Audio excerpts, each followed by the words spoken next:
Hi guys, how are you? Hi, Good. Rachel. We're good. How are you? Doing great. So to start, I wanted to ask you guys, when I said adopting, when you're adapting something that is, a beloved children's book meant for a younger audience, what for you was the biggest challenge of bringing it to life in such a musical way?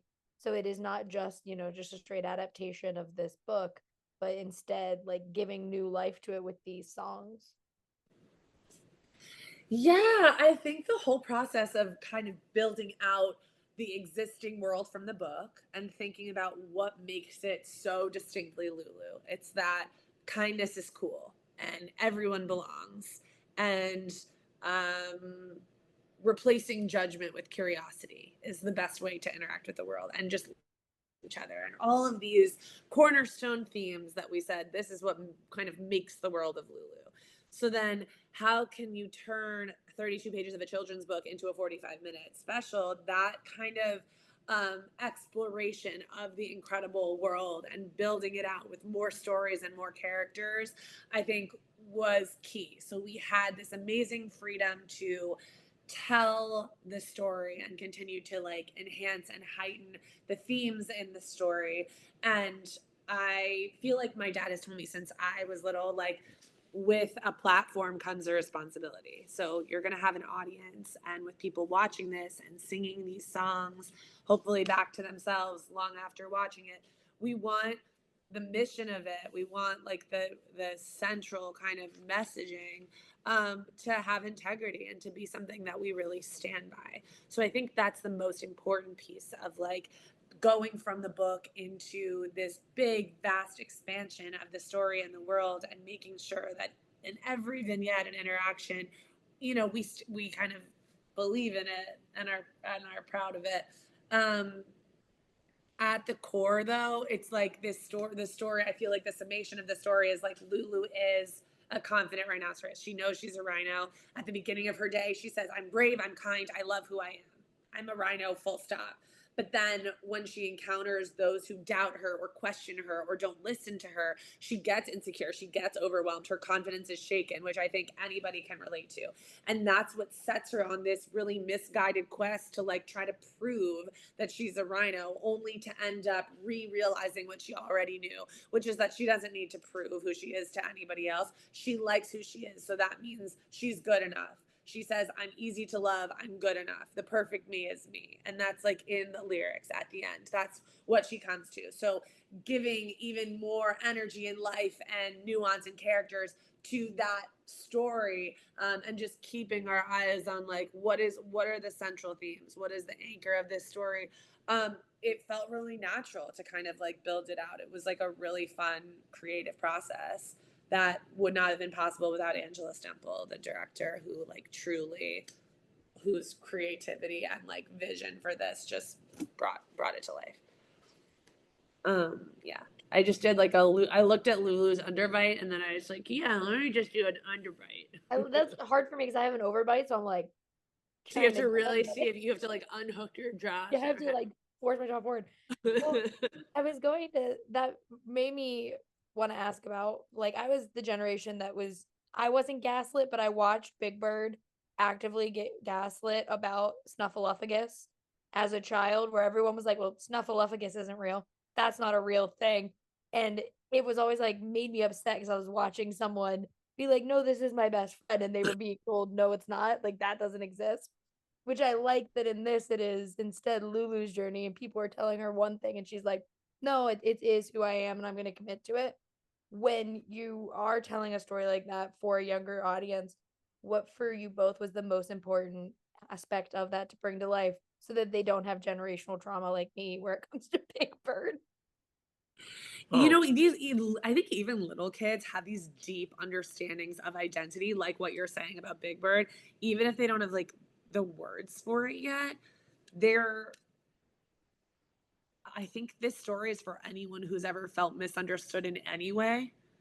And we can all connect to the act of misunderstanding, which is, Finn's experience. He's the antagonist, Pigeon, but he's not like bad. He's just like, making judgments, making interpretations.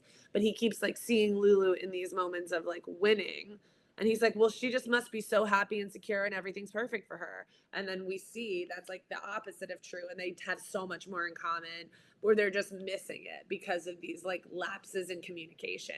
So I think at the core, we learn from this, or we're reminded from this special, that like conflict happens when we don't see the full picture, or when we don't understand, or we make an interpretation. So if we listen, the better we listen, the better we can include everyone, right? So that idea of like listening is always best, that was at the core for me. I'm like on and on about that. And Great questions. kindness is good. I mean, kindness is good. That sounds very dumb and basic, but there's that great expression: everyone you meet is fighting a battle you know nothing about. Be kind. And so I think that's sort of one of the things we wanted to get through without even thinking about it in this special. And I feel like it does shine through. And we can't. I had to learn in life, as many of us do, that you can't cash somebody else's paycheck. You can't live their life, and you might not want to. It might look great on paper, and you might be like, "Oh, if only I had their something, then I would be happy." But that's not. I don't think that you have to learn that is not accurate. It's not a it's a myth. And so, and we all feel better when we don't do that, and we stick to our own thing. And I think too, for me, I've always been inspired by people who overcame adversity, or even overcame the obstacles that were placed in their path by people who couldn't see them as being able to succeed at what they wanted to be or do.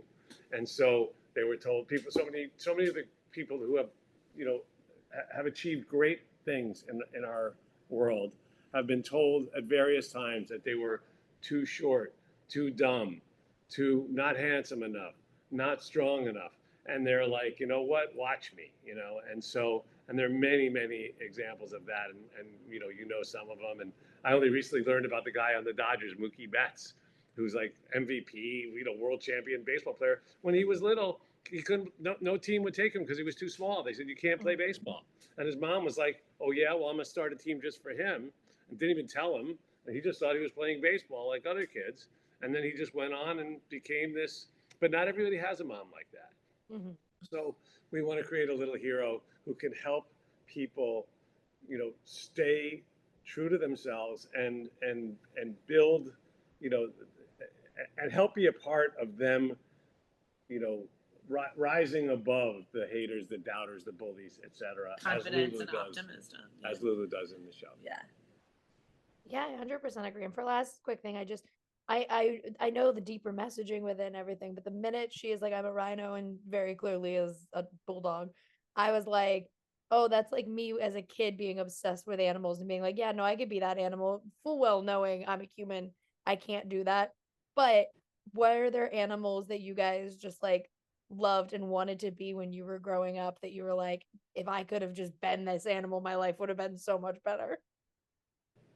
Wow, that's a crazy question. What do you have an answer for that? That's so funny. I think I would have been like a stegosaurus, Yeah, you love dinosaurs. I love dinosaurs. Yeah, they're big and tough, and seemingly indestructible until the asteroid hit or whatever. We like talked so much about science, women and STEM. We like talked so much about animals while making this, and I like never think about my favorite animal, but there's like some Easter eggs in Good Morning Beautiful You. She says like the Beatles help their dad with the chores, and then she's like, "What's up, Jude?" Like, "Hey, Jude." And then she says, the Eagles open the grocery store and they say like, "Take it easy now," like the Eagles song. And so we thought a lot about like animals in that regard, but I've never thought about what animal I would be. So I will just stick with my dad's answer of dinosaur. Yep. I love it. Well, thank you guys so much for talking to me today. I really appreciate it. And I can't wait for everyone else to get to see Lulu. Hi, Leland. How are you? I'm good. How are you? Doing great. So to start, when you're given something like this that is it's weird with kids shows because those songs are the ones that like Gen Alpha someday is gonna just be singing because Right. it's what's stuck in their head. Wow. How does that feel for you as a musician, knowing that like this thing is gonna have a legacy with that generation? It's so amazing that you said that and right out the gate because that's really been my main point. when talking about this project is the ultimate goal is to write songs that resonate with kids now so that a few years down the line or 10 years down the line that they remember about the Lulu is a Rhinoceros and the songs, how the songs made them feel, and that they go back and revisit it. There's nothing better than nostalgia and being with a group of friends and playing something that you collectively loved as a kid. So really hoping that these songs could be potentially the soundtrack to a kid's life is uh definitely I take that seriously and really try to make these songs the best versions of themselves. Yeah, because it made me instantly think of like right now, all of the millennials are playing the songs from Lilo and Stitch on TikTok and being like, "This is me rolling up into the theater. Like it's not for kids, it's for me." Right. And things like that make me think of like, oh well, yeah, my niece is gonna have that with Disney movies or like a show like this that we had growing up. Yep. But when you are given kind of the responsibility of turning something that was a book into this musical special event, and you are creating something that is new for Lulu's World because she didn't have songs in a book.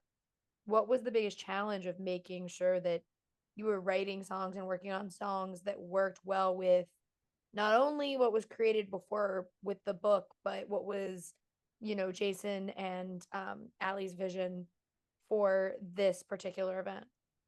Well, I love world building. I think I love creating characters, creating uh, characters and characteristics for worlds. So I love that part of the process. Thankfully, I was given a great foundation to build on. I was given really incredible lyrics from Allison and very clear direction from Angela and the team. And so from that point on, you just get to play and you just get to explore. And so really, when working on a project like this, everyone really has to be on the same page of as many versions as it takes, as many iterations as it takes, until it feels right. So the challenge was songs that would have a through line when it comes to production or feeling or the type of sounds being used, but that also individually resonate based on the character and the actor that's performing them, and that they are tailored to that person. But then they all fit together seamlessly. So I love that challenge, and that's very much been something that I've done before, but not for an animated special. So it was really, really exciting to world build with this team. I was gonna ask you about writing these songs for performers and whether you did that because you do have some like two of the right off the top of my head, two of the greatest vocalists. You have Aloe and Alex who just can wail on songs.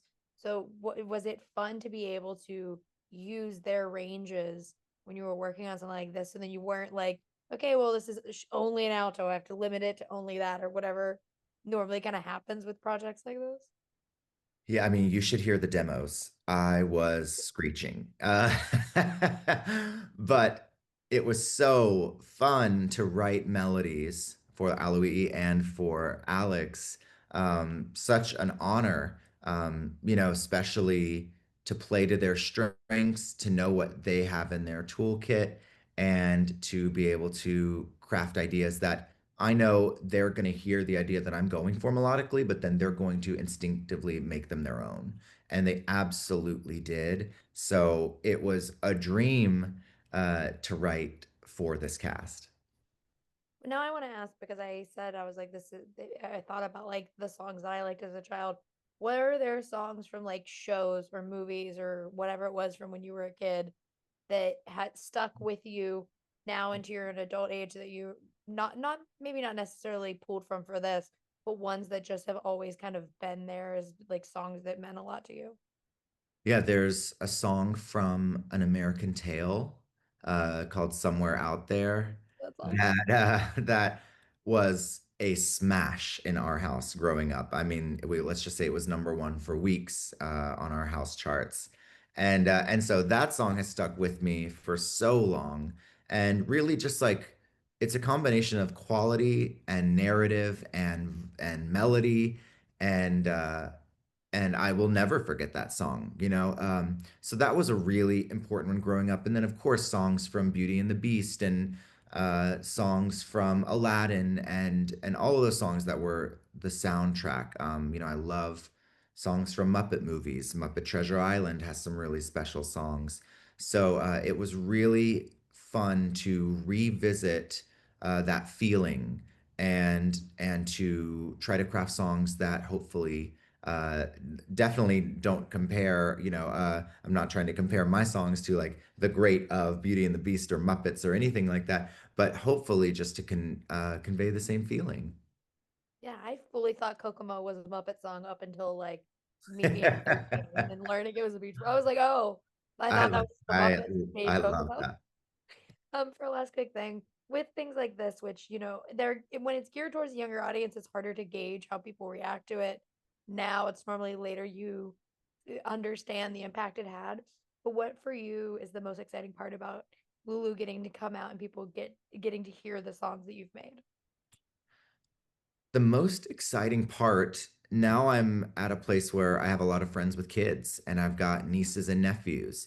And so you know, some of the projects I work on, I would say the majority of the projects I work on are not specifically geared towards kids. So to have something that I can text to my sister and have say like, you know, show the family, and know that yeah, kids are going to connect with it is really special. And so then to hear from my friends, hopefully, you know, that their kids loved it. That to me is a really rewarding part that I hadn't really thought about. And so it's going to be fun just to get that feedback. I can't wait for everyone else to get to see Lulu. And so thank you so much for talking with me today. I Of appreciate it. course, so nice to meet you. Nice meeting you. Hey, Dulé, how are you? I'm doing good, Rachel. How about yourself? I'm doing great. So to start, Mr. Broadway, you're currently in a show Yes, and I am. now promoting a musical special event.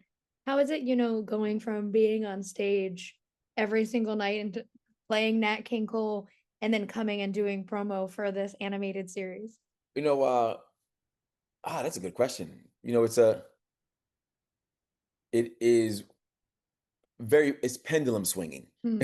That's what because the lights out Nat King Cole is a different kind of piece. There is song in that, but the way we approach that story is through a different lens. Hmm. And with this story, Lulu is a Rhinoceros is truly all about joy and love and self-acceptance, which there is a similarity in that. Now that I'm even thinking about it, there's a similarity in terms of the self-acceptance and creating space for yourself and taking up space. But you know, this piece is really it takes us on a highway of joy. From it's a 45-minute ride of love, of song, and of beauty. And and I'm honored to be a part of it. I'm honored to be able to be here and talk about it, and I was even more honored to be able to bring Flam Flam to life. When I was gonna ask you because it's like when I think back on your career, it's a clear divide of like stuff I watched as either like a young teen or a young adult that is older versus stuff that I watched as a kid and I was like, well, yeah, that's why I know him because it's like I'm a big Psych fan.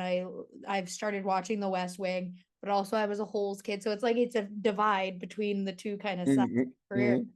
Do you like going back to the stuff that is going to have that legacy of like a kids thing where years down the line some kid's gonna be like, weren't you Flom Flom, instead of like the stuff where it's like adults are like, yeah, I loved this episode of You know, XY. I, you know, I actually don't overthink that too much.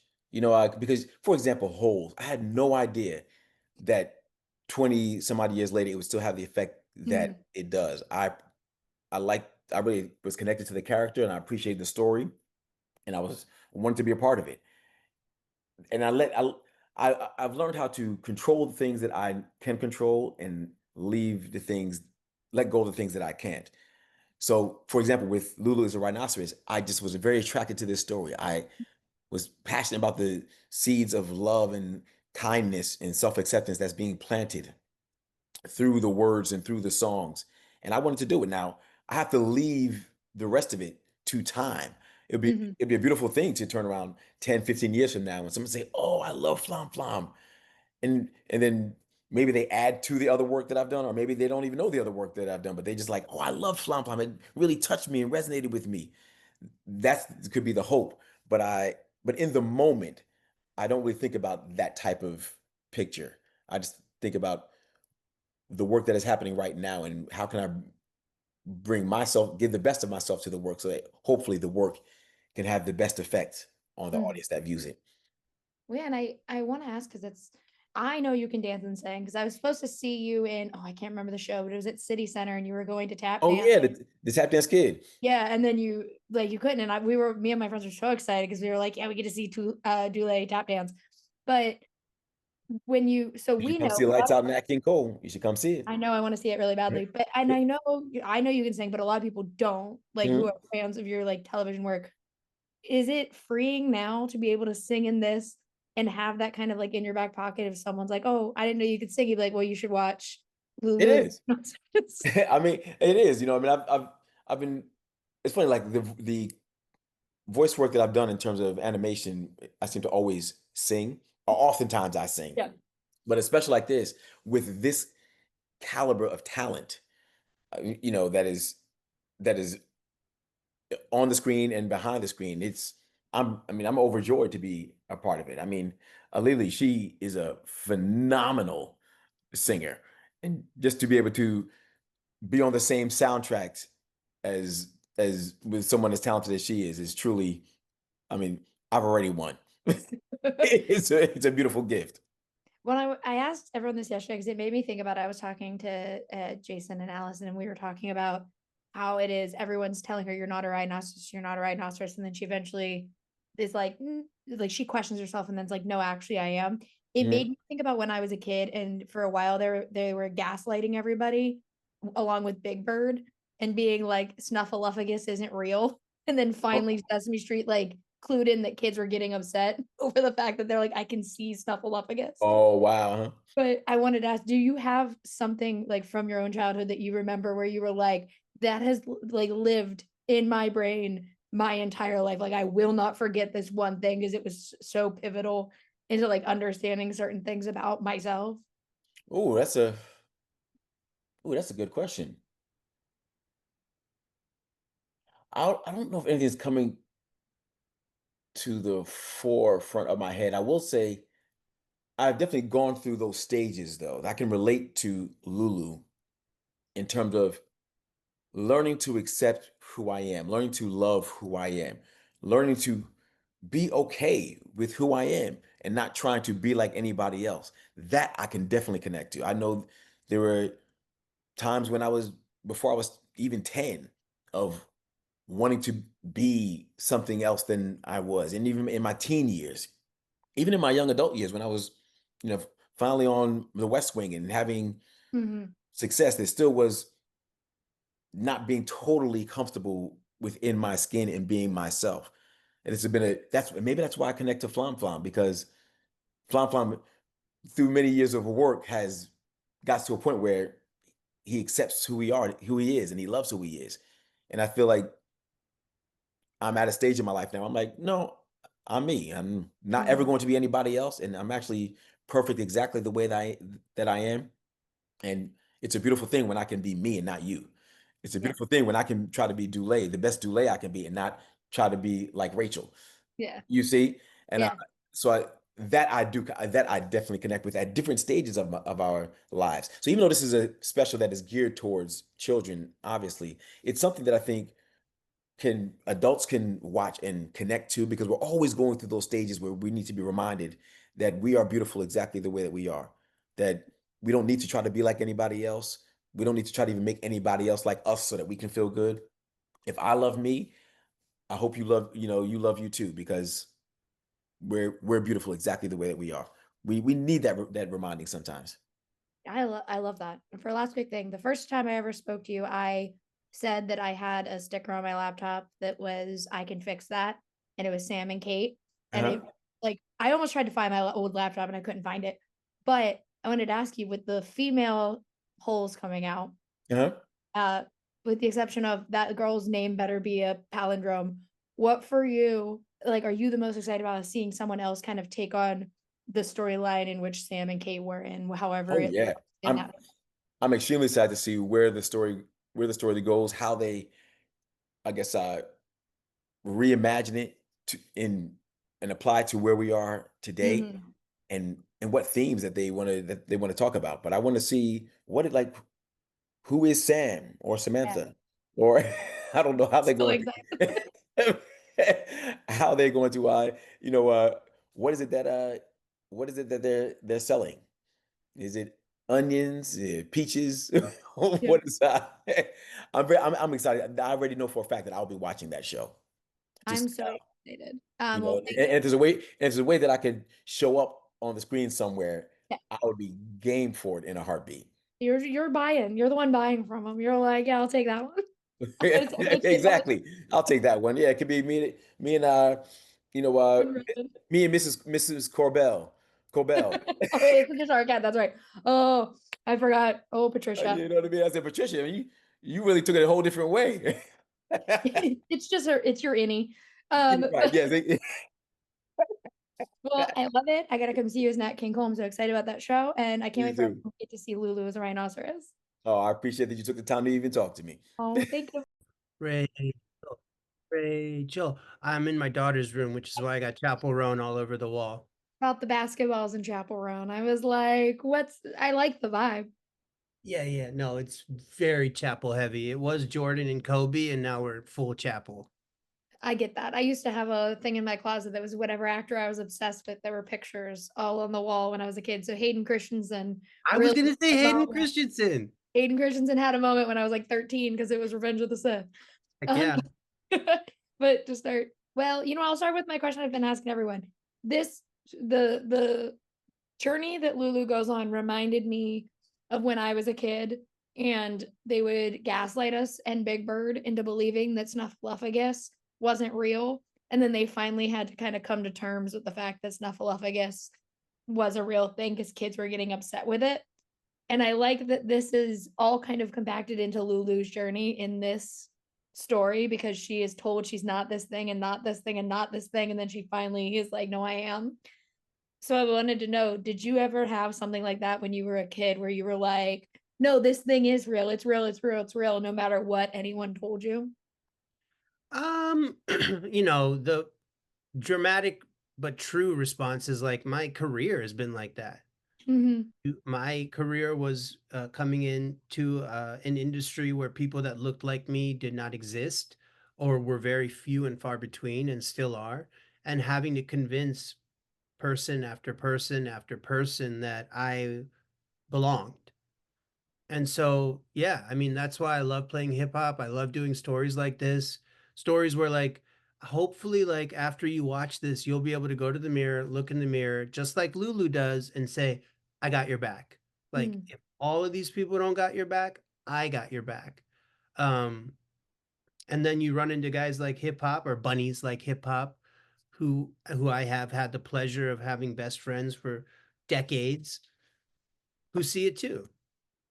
And we all have each other's back, and we're sort of stuck together in this joyful experience together. Yeah, and I love too that like this cast is just like stacked in a bunch of different ways where it's like, okay, well, I know Alex Newell from Broadway. I know you from Freestyle Love Supreme. I know Dulé Hill from Psych and Holes. And it's like everyone there's so many people in this that are coming from different backgrounds within the industry and telling this story. How was it getting to be? I know everything is recorded on its own, but how is it like now getting to be part of a cast that is so many different people are going to know so and so from something else and come and get to learn about people they might not have known before through this. It's an event geared towards kids, but adults are going to watch it and also recognize these people and kind of go on that journey with them. I think it's really nice that it's come together so well. I mean, it's why I'm doing press for it. It's a great special. It's really good. I'm proud to be a part of it. I'm stoked to be working alongside all of these people. Obviously none of us have met except for Dulé and I know Dulé pretty well, but it's it's a great honor, and I cannot wait for people to see it, and adults and kids hopefully will sit down and watch it together and leave feeling closer to each other.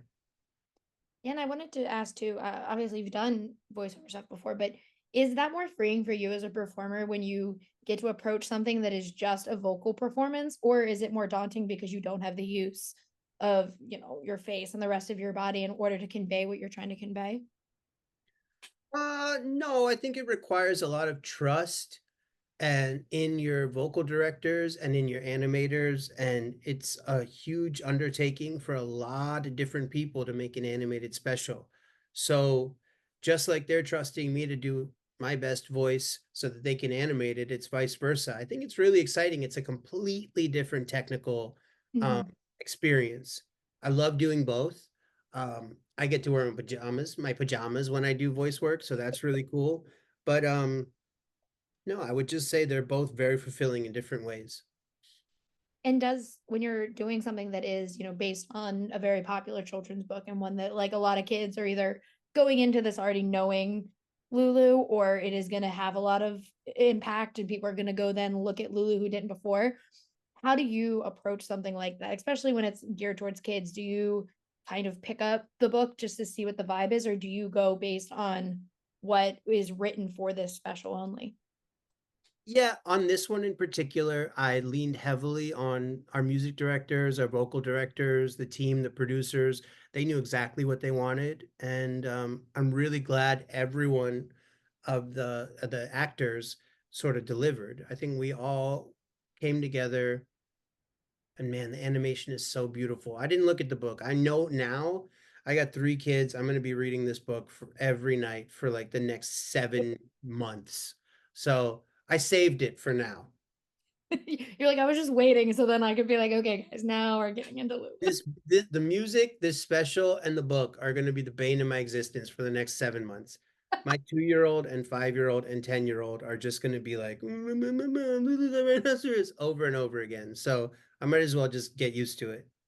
Well, and I wanted to ask because that's what I think is really funny is this is coming out at a time where millennials are going through like the ringer of like we are too old and yet we don't care because like Lilo and Stitch is coming out and all I've seen on TikTok are people dancing to the Lilo and Stitch songs and being like, this is for us, it's not for these kids.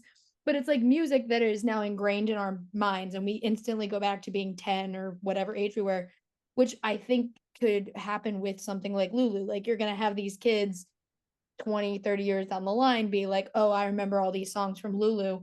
Do you have a song from this special that you're like, I just know the kids in like 20 years are going to be like, yeah, man, I love this song from Lulu and it's still one that I can sing?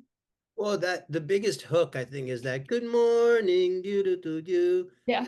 That's very catchy. It's gonna get stuck in everyone's head, whether they like it or not. Um, so it'll be one of those things, yeah. And I mean, I've had a couple of those.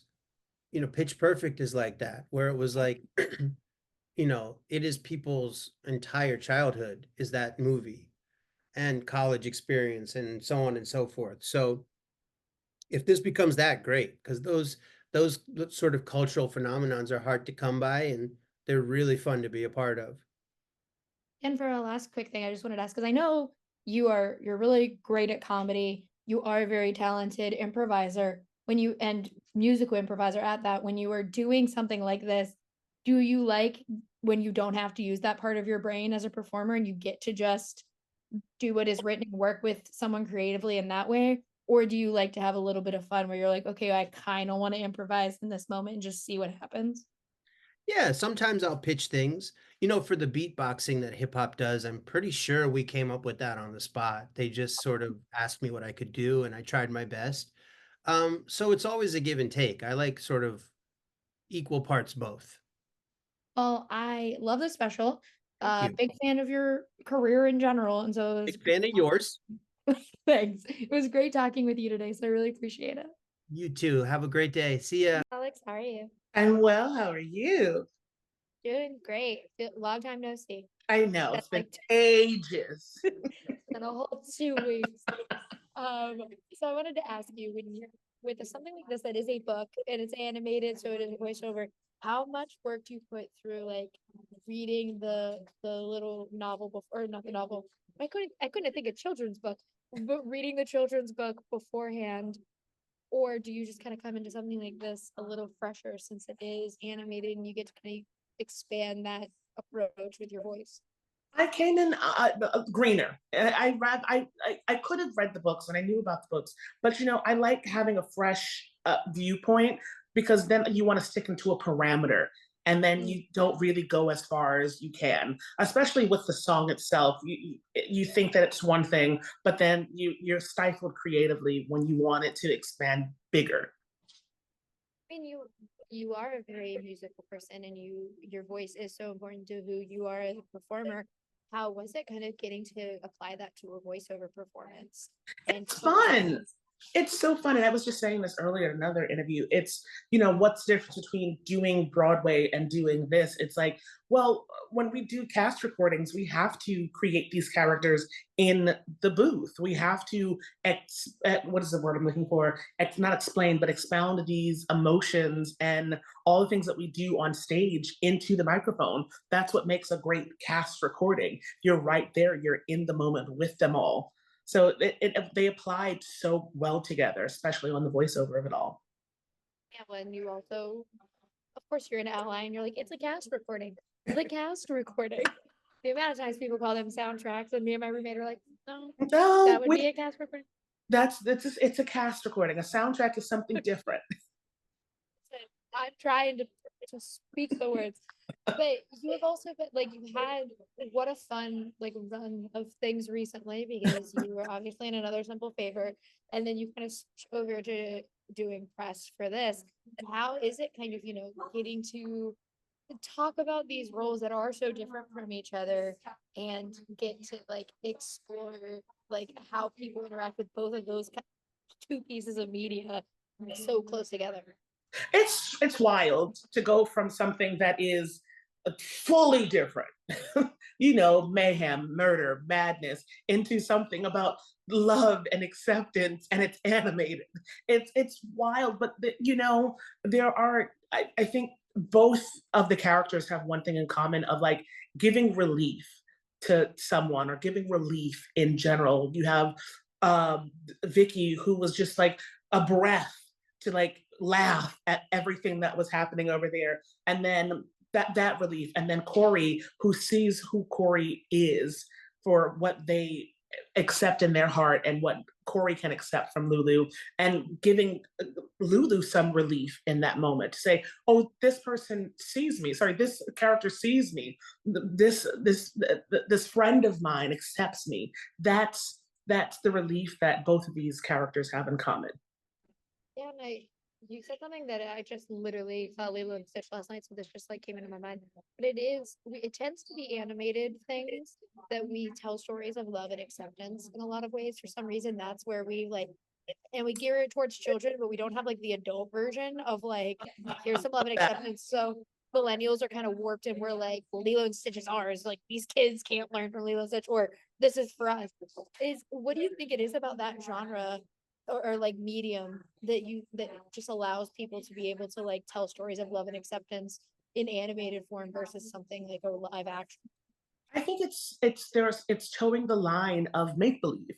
You're seeing something that isn't surreal. You're seeing something, sorry, that is surreal. You're seeing something that's not real. You're not seeing what you see in the mirror. And for that, the creators, us as creators, we get to dive in deeper, and it's underlined. It may not be direct, and it's different than, and it's accepted more because of that, rather than seeing something that looks like you tell you the hard truth about yourself or the world. And what do you go with something like this that does have fans of the book, obviously, because whenever you adapt, there's always be that one person who's like, I read these my entire life, like I'm ready for the show. What are you excited for those fans to get to see with something like this and see what you guys kind of put into Lulu? For those fans, I always say, for the critical fans, the ones who hold it and they're so precious, who we love people that want to keep the integrity of it all. I say, go back to what you read about acceptance and what you view to be correct and true. 100% agree. And for a last quick thing, I just wanted to ask, I love that Apple TV has such like a weird wide range of things on that platform, because it's like I go there for Shrinking, I go there for Severance, but then it's like the amount of like kids stuff that's also on there or animated things is so much Yeah. fun. How is it working? Because you've worked with so many streamers now at this point. How is it working with a streamer like that and getting to see kind of the wide range of like other things that like you are now in family with as a performer? It's wonderful because, you know, you're in the family, but then on top of that, you get to see firsthand the acceptance that they have of the stories that they want to tell with their platform. And we all have to commend that, the wide variety of things that they want to be able to show and that they are showing. It is always so sweet talking to you. Every time I walk by one restaurant in New York, I'm always like, that's where I had brunch with Alex Newell and like 20 other journalists. I'm screaming. I think about it all the time. But thank you so much for talking to me, and I can't wait for everyone else to get to see the show. Oh, anytime, Rachel. Thank you. Have a great one.